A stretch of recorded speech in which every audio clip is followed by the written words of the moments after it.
This presentation is intended to give you some idea how my girlfriend and I have adapted native plants to our yard plan.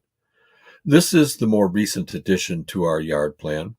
I will do another presentation here in a few weeks that will show you the original rain garden plan, which is far larger and much older than this one. We started that one about 15 years ago. To begin with, we added onto our house beginning in October of 2016. This image shows the construction digger in our front yard the morning that construction began. I had to completely tear out a fence in the side yard area and tear down a portion of our pool privacy wall. You can see the pool through the gap in the wall in this view. This is from later that same afternoon. We had a storage pod set up in our front side yard to hold the contents of the present two-car garage, and I was standing on the roof of that to take these shots. Note the small lean-to shed on the side of the garage has been dismantled to make a clean shot along the south wall of the existing garage. This is where the new two-car garage will attach to the existing architecture. Here's an image a bit further into the construction where the concrete pad has been poured for the new garage. I believe this is a much later in November of 2016, and there was snow not long after this. Jumping ahead to sometime in February of 2017, you can see the new garage is now up. What this view makes very clear is that we are going to be left with this old asphalt driveway leading up to what has been the original garage, which has now become a family room. The double doors are going to access a new deck all along the front of the house here and extend out about 8 feet from the front of the house, but I had yet to build it. Obviously, the old driveway was going to have to go. Here's another view from the top of the pod just before we had it towed away. You can see the front of the new garage, and the double doors above those garage doors is where my studio/bedroom is located. I did floor plans for the architect builder who did the construction of our house so that he would understand just how I wanted this addition to link onto our existing house. See, knowing how to use an architect scale comes in handy, eh? This is the ground floor plan, and you can see a glimpse of some of the surrounding details, much of which we will get to later. This is the second floor plan. As you can see, we have a second floor to our house, two of them, one to the south, the new one, and one to the north, the old one. This is an orientation plan so that you can understand how all this looks from above. I'm inserting this plan view of our entire lot. As you can see, our house does not sit true north, south, east, west, but is slightly oriented to the northwest. It is nearly an acre lot in an old subdivision just west of Elgin. Originally, the land here was occupied by a dairy farm, and our lot is sort of a gully. It is uphill in all directions from our house, and hence we get a lot of water around our house when it rains.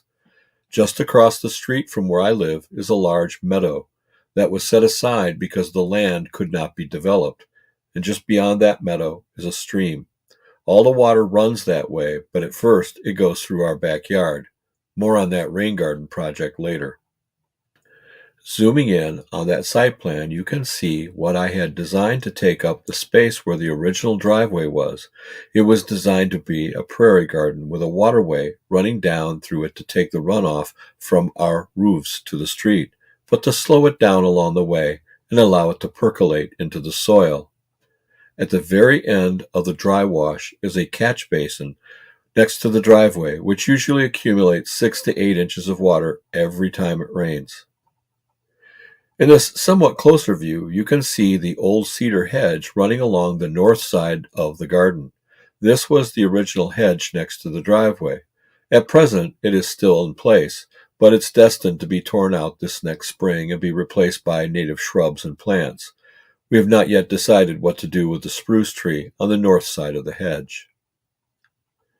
One of the things that we wanted for at least 15 years was a greenhouse, and when we added on, I had the builder pour footings for it along the back southeast end of the garage. I built the greenhouse in the summer of 2017, and it became a great addition as it allows us to grow and develop a lot of our own native plants. Here, in the end, you can see the seed trays and pots waiting for the dirt and the seeds to be planted into the new prairie garden in the front. The greenhouse is heated so we can begin planting quite early. It also has a large solar blanket that cuts down on a significant amount of sunlight, which, believe it or not, can be quite damaging when it begins to warm up in late April or early May, before it is safe to stick the new plants into the ground pre-frost warning. So beginning in May of 2017 and stretching into June, I began the construction of the prairie garden. We had a dump truck load of several yards of black dirt placed on top of the new driveway, and then several yards of limestone gravel for the walkways through and around the garden. Here you can see the landscape fabric, a jute-like woven material into which plants could be directly planted. This is the nearest to the ditch in front of the house. Just at the top edge of the fabric is the rainwater catch basin. The gravel paths are quite visible here, with mounds of dirt placed around and beside them. Another view from further up the driveway looking north into the hedge. The gap in the hedge was the result of an unfortunate well problem, which occurred right at the height of the construction on the addition. We had to tear out a big section of the hedge to allow the well drillers access to the wellhead. The hedge has never grown back, which is another reason we want to get rid of it. The problem is, we keep it for the birds who are constantly around our house due to the seeds from the natives and my bird feeders. Here, the construction of the garden is nearly complete and is just waiting our plants in the greenhouse to get a bit bigger. Summer of 2017 was a very busy summer. I also built the front porch that year. By the following September, 2018, this is what the prairie looked like. Many of the plants had reached a good height, which is also confirmed that they had struck down roots, many of which are 2 to 3 times their height above the ground. They needed to be watered and nursed for the first summer after we put them in, but after this, they were on their own. No matter how dry it gets, they appear to weather the conditions just fine. A few minor exceptions are when it gets increasingly hot and dry, and you might need to water them for a day here or there to keep them from wilting. The bergamot is exceptionally susceptible, but the others are impervious. It's truly a gift not to have to mow this entire section. In this view, you can also see the front deck now having been added. Compare this view to the previous view where the garden was just being constructed, the one where the landscape jute fabric was running down into the front ditch. This is almost the identical view, only 2 years later. And another of those shots duplicated here again, this one showing the gap in the hedge, only now the plants have grown so tall that you can barely see it. And in the winter? These final shots were taken near Christmas of 2024, and while it looks dormant, it's actually working as a feeder for hundreds of native birds. You might not see them immediately, but we get blue jays, crows, finches, at least 6 different varieties, juncos, goldfinches, sparrows, several different varieties again, cardinals, and catbirds, and, yes, an occasional hawk, falcon, or owl, and tons of squirrels and chipmunks. I get to look out on this every morning and drinking my coffee before I come up to the school. All this drama, and pretty much for free.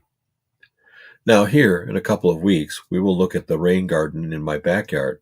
As I mentioned earlier, our backyard is pretty much at the bottom of a shallow gully.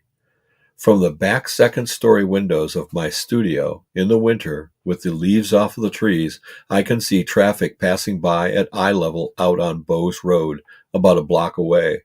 So that indicates to me a drop in elevation of at least 10 to 12 feet in less than 50 yards. That all adds up when it rains hard. We'll see what we did about that in the next project here soon.